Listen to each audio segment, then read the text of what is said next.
highlights this afternoon: Tinubu clears 959 for national honors.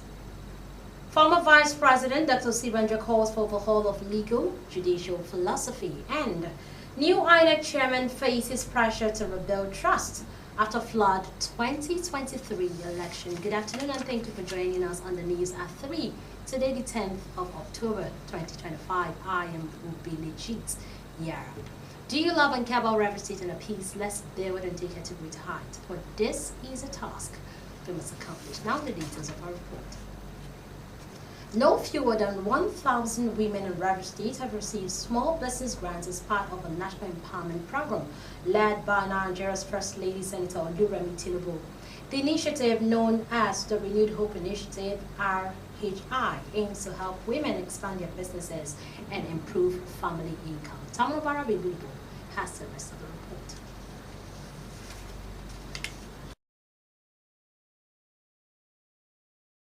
It was a day of hope and celebration in Port Harcourt as hundreds of women gathered at the government house to receive grants that could change their lives.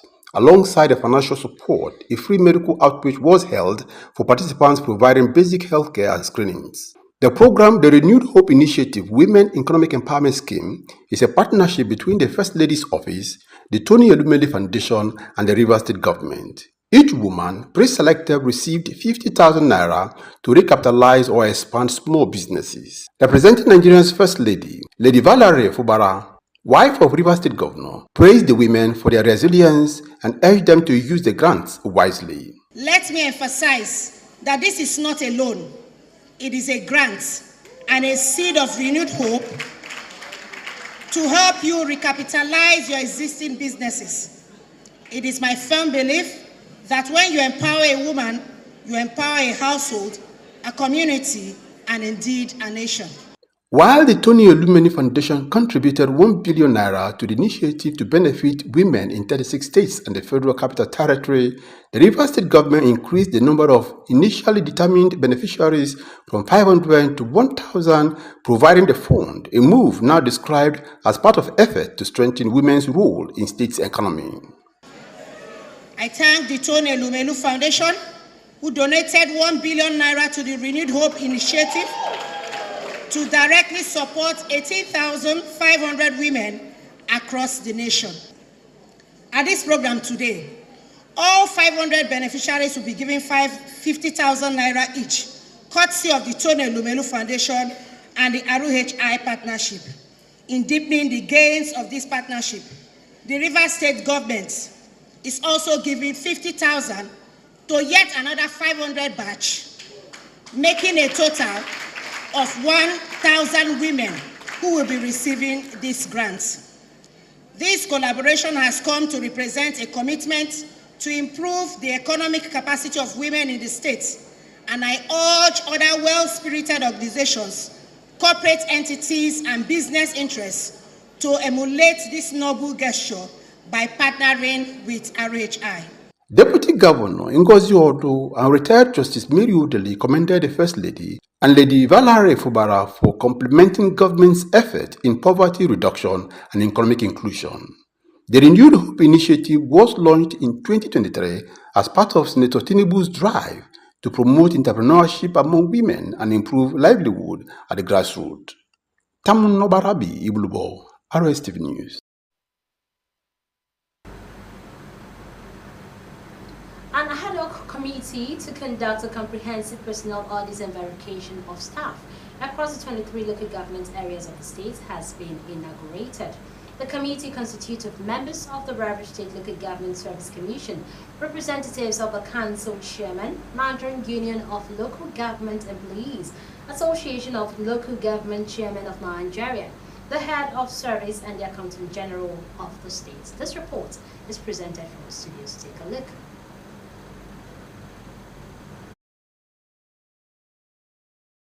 During the inauguration in Port Harcourt, Chairman of the Rivers State Local Government Service Commission, Sir Israel Amadi, said the exercise followed a directive from Governor Siminala Ifubara, who mandated the commission to verify the actual strength of the workforce at the local councils. Dr. Amadi called the task a critical one that will require time, coordination, and resources to ensure accuracy and transparency. He expressed confidence in the committee's capacity to deliver on the assignment and urged members to work in synergy for the successful execution of the governor's directives. I want to charge you to understand that this assignment is because of the confidence His Excellency has in this commission that he has assigned us to do it. It will be tasking, it will take your time, it will take your energy, it will also take your resources to achieve it. The ad hoc committee, chaired by one of the commissioners, Selma Piafi, has Richard Ewo, Lady Christabel George Didier, Rear Admiral Emmanuel Ofik retired, Tonya Willie, Elder Linus Wandem, Michael Elewa, Dr. Chidi Lloyd, the Nalgate chairman, the Algon chairman, and representatives of the head of service and the accountant general of the state. Making a remark, chairman of the Port Harcourt City Local Government Council, Owel Ihunda, as a representative of the 23 local government council chairmen, commended the initiative, describing it as timely and necessary to reform the system, as it would also help correct errors and discrepancies in staff records. Chairman Ihunda urged local government employees to prepare relevant documents ahead of the exercise, which is scheduled for this October. The local government council staff is that they should be prepared for the personal audit. All the relevant documents that will be required from them to go for the personal audit, they should ensure that they get them ready before then, so that nobody will feel being shut out or being removed unnecessarily. On his part, the ad hoc committee chairman, Selma Piafi, assured that the verification exercise would not be a witch hunt, but sued for the cooperation of all employees to ensure a smooth and credible process aimed at strengthening accountability and efficiency within the local government service. We are going to be meeting them at their local government levels. So if we meet them at local government levels, the HPMs, the heads of personnel management, they know their staff. Of course, get their nominal roles from them so that we understand who is there. Then we do the typical verification things.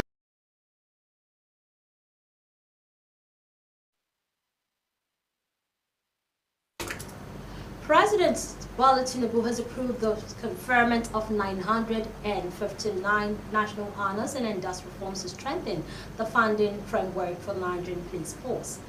This came as he presided over marathon meetings of the National Council of State and the Police Council at the State House in Abuja. Addressing State House correspondents after the meetings, the Permanent Secretary of the Cabinet Affairs Office, Emerson Morbong, said the President approved the report of the National Honors Award Committee for 2024 and 2025, as well as special awards that were earlier bestowed by the President from January 2025 till date. According to Morbong, the current Honors Committee, reconstituted in August 2021 and chaired by Justice C.D. Bajer, screened over 5,000 applications before recommending 824 recipients for the 2024-2025 National Honors and 135 special awardees, totaling 959 honorees. The award of titles of honor and decorations of dignitaries is a yearly event at which the President honors deserving nationals and non-nationals who have distinguished themselves in the service of the nation and humanity. President Tinubu also chaired the Nigerian Police Force Council, where members approved major reforms to the Nigerian Police Trust Fund. In his first ever briefing to journalists since assuming office in August 2023, Minister of Police Affairs Ibrahim Jaidam said the council ratified proposals to repeal and reenact the 2019 Police Trust Fund Establishment Act to remove its 6-year limit and transform it into a permanent agency.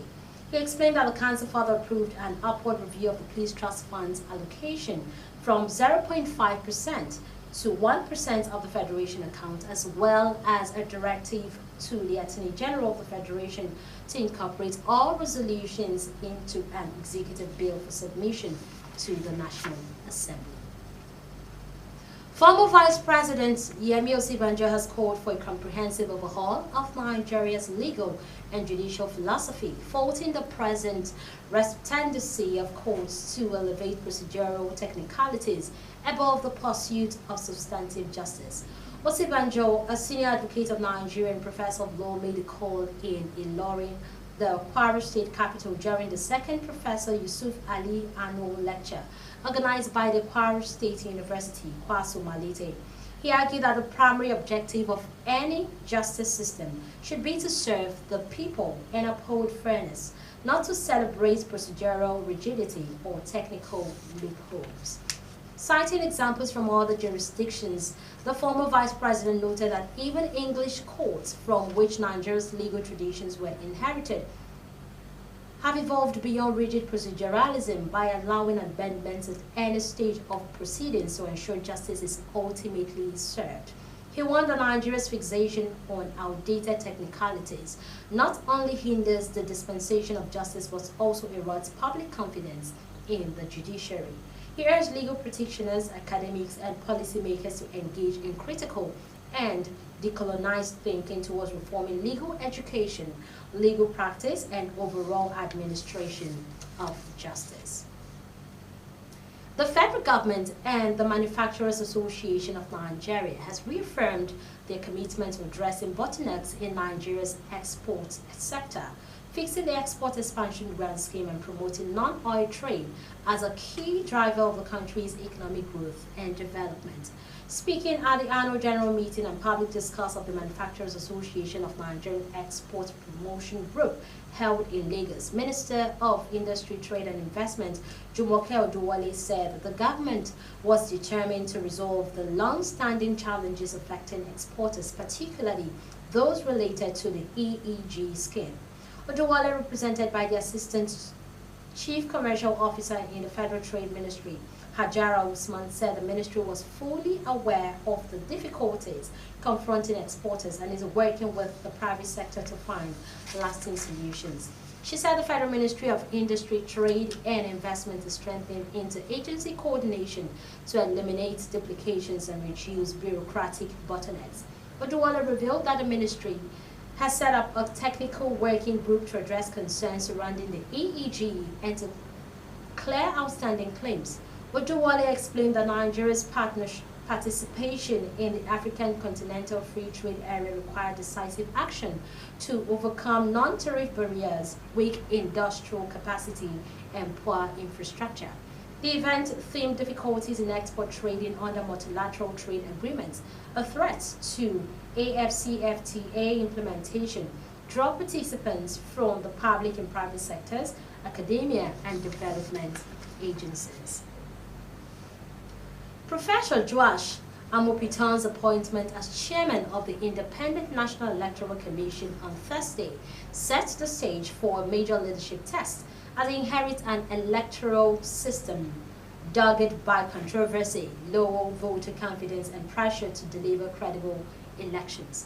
He was appointed following the National Council of State's unanimous endorsement in the Kogi-born academic during its meeting at the Council Chambers of State House, Abuja. He succeeds Professor Mahmoud Yakubu, whose decade-long tenure as INEC chairman ended on Tuesday. At the meeting, President Bola Tinubu explained that his choice of Amopitan was based on the latest apolitical stance, integrity, and impeccable record of service. Council members, including servants and former leaders, backed the nomination, describing the professor as a man of proven integrity. Following the Council's approval, the President is expected to transmit Amopitan's name to the Senate for screening and confirmation, in line with constitutional provisions. Aged 58, Amopitan hails from Ayetoro Bede in Ijumu local government area of Kogi State. A professor of law at the University of Jos, Plateau State, he is currently the institution's Deputy Vice-Chancellor, Administration.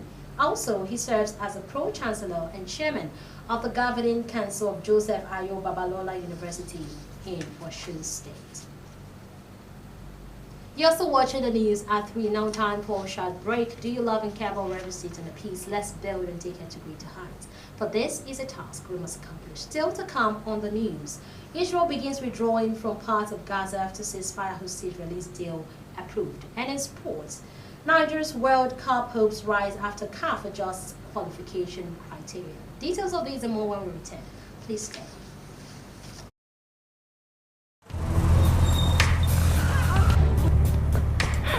I need the police that can respond to emergencies first. I want the equipment I need to do my job.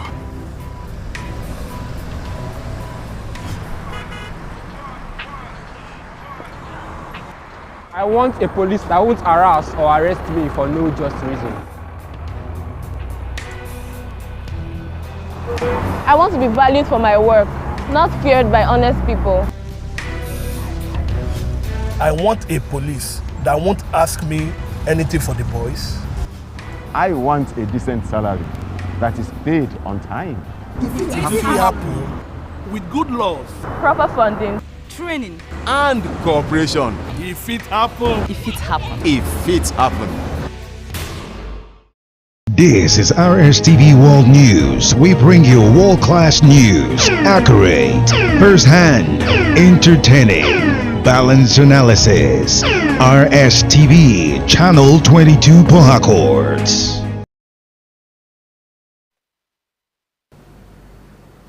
You're welcome back. The Nigerian Customs Service Area Command said it has seized various contraband items, including illicit drugs and expired flour from Egypt, worth 1.99 billion naira between September 1 and October 9, 2025, along the Lagos-Abidjan corridor.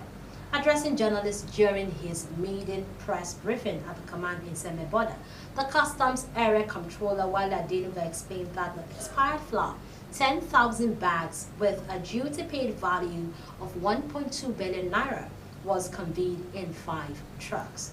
Adenuga stated that expired products pose serious public health risks, which could have led to infections, food poisoning, and long-term health complications if they had entered Nigerian markets.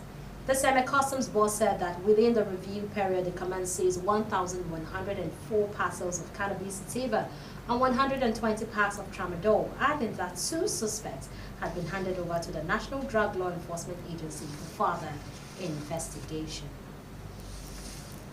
The Financial Reporting Council of Nigeria, the Securities and Exchange Commission, and other stakeholders have called for ethical governance at board levels as the nation faces multiple disruptions.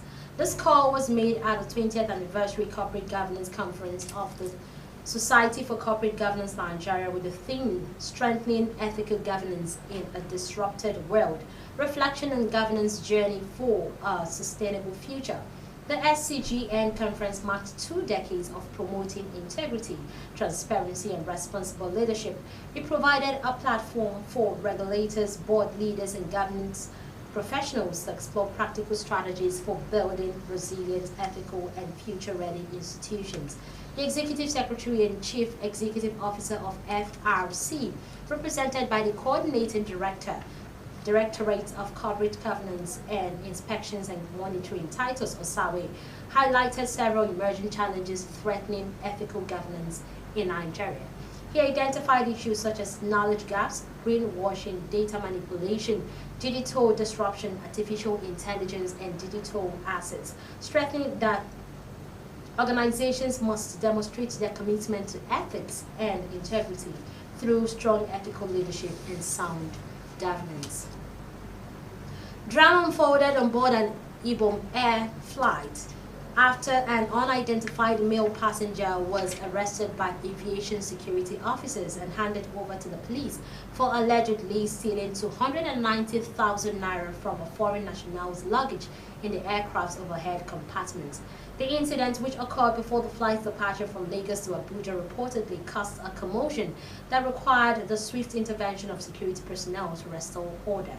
The suspect was subsequently deported and taken into custody. An eyewitness who was on board the aircraft said the incident occurred around 7 a.m. as boarding was being finalized. According to Witnesses, the foreign passenger raised an alarm after discovering that 290,000 naira in cash was missing from his bag, which he had kept in the overhead compartment. The witness, who requested anonymity for personal reasons, said the cabin crew promptly intervened and began investigating. Another passenger then claimed to have seen a man handling the foreigner's bag moments earlier. The suspect, however, denied any wrongdoing. Another airport staff member, who declined to be named because he was not authorized to speak on the matter, said the missing cash was eventually found on the suspect after another observant passenger suggested a body search. According to him, part of the money was discovered hidden in the suspect's socks, while the rest was concealed beneath his seat. The suspect was handed over to police. However, the victim is not interested in pressing charges, so the suspect may be released.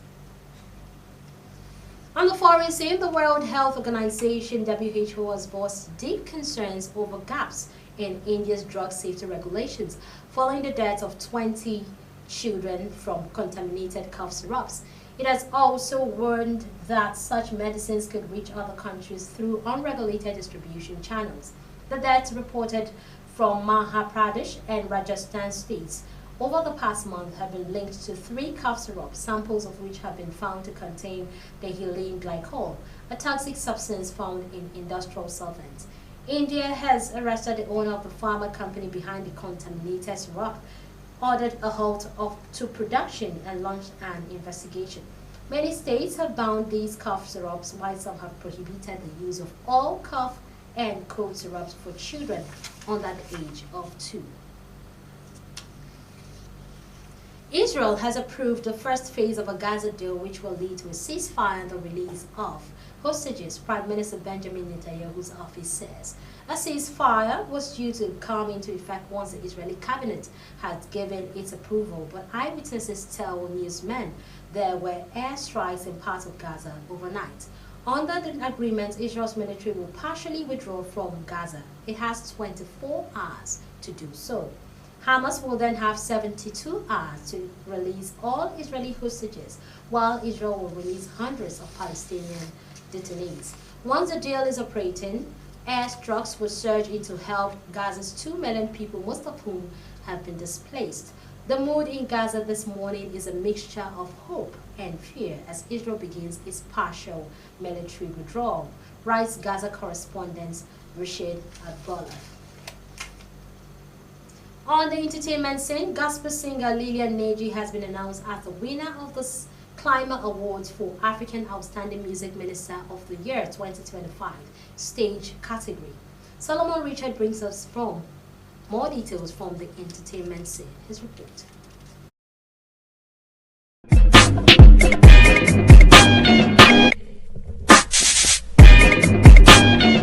Lilian Neji was announced the winner of the award category at ceremony in Johannesburg, South Africa on Sunday, October 5, 2025, amidst several other nominees. She advised everyone who believe in God to continue to wait on Him and be focused on the assignment. The Christian Legendary Impact Makers Award in Africa, Clemens Award, is an annual award organized by Clemens Africa, the publishers of Clemens Africa magazine. Renowned social worker, broadcaster, singer, and human rights activist Ambassador Emmanuel Gabari has released his much anticipated music album, Let There Be Light, to mark his birthday on October 7, 2025. The 7-track album reflects Gabari's deep commitment to using music as a tool for social change, peace building, and advocacy, known for addressing issues affecting society's most vulnerable groups, including children, women, and marginalized community. Ambassador Gabari continues his mission of inspiring hope and unity through art. Speaking on the album release, Ambassador Gabari expressed gratitude and excitement for the journey so far. The new album features songs such as Save the Children, End the Violence, Baby Me, among others. Ambassador Gabari described the new album as a message of hope, reassurance, love, peace, and togetherness, encouraging everyone to listen and share its uplifting message. The E1 Lagos Grand Prix has come and gone, but the memories the sporting tournament left will forever linger in the memories of attendees as special guests. The 3-day event, which was held in the heart of Victoria Highland, Ikoyi, and Lekki, was spiced up by special performance led by Adekule Gold, Fireboy, DML, Shode, Lodge, and Tiwa Savage. The tune of the tournament was set by Adekule Gold, whose recent recently released his third album, Fuji, with his performance at the Laswad Boat Jetty, 5 Carriage Terminal. Attendees of the event at other watching venue couldn't get enough of 38-year-old singer, who dished out tons by tons to their delight. After Adekunle Gold built the carts for performance at the tournament, other music acts like YBNL Sanese, Fireboy DML, fast-rising singer Sade and Loje took turn in adding spice to the fun-filled event. Solomon Richard, Rstv Entertainment News. On the entertainment scene, on the sports scene rather, all eyes are on the new Peter Mokaba Stadium, South Africa on Friday as the Super Falcons, Super Eagles lock horns with the Crocodiles of Lesotho in what promises to be a last chance match for Nigeria in the 2026 FIBA World Cup qualifiers. Henry Phillips tells us more.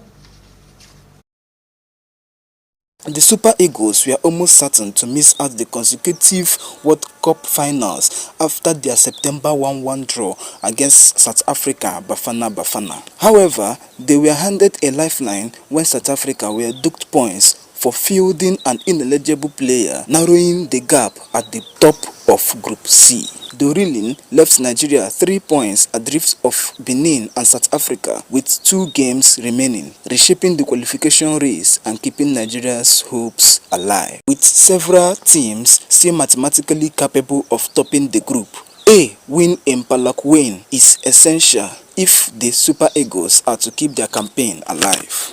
Athletes who represented Ogun State at the 2024 National Festival and the 2025 National Youth Games have accused the state of neglect and non-payment of allowance and bonuses promised to them, raising concern over welfare and accountability. Complaints range from unpaid camp and performance allowances to medal award bonuses, with several athletes and coaches saying they are yet to receive any payments months after the 2 competitions. A senior state official who spoke on condition of anonymity described the condition at the youth game in Asaba as deplorable. The official further condemned the accommodation and arrangements.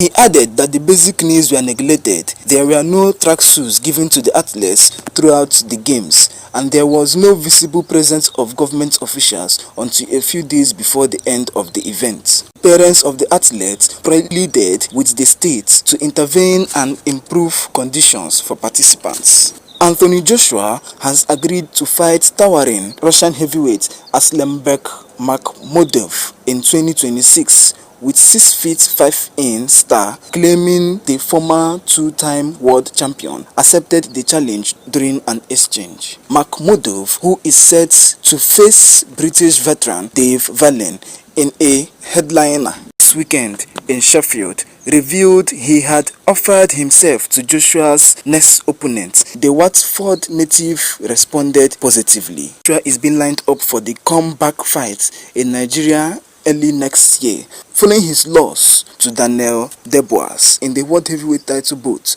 at Wembley Stadium in September last year. The former champion continues to find himself linked to various opponents, with Congolese heavyweight Bantam Buckley among those representing interest in facing him.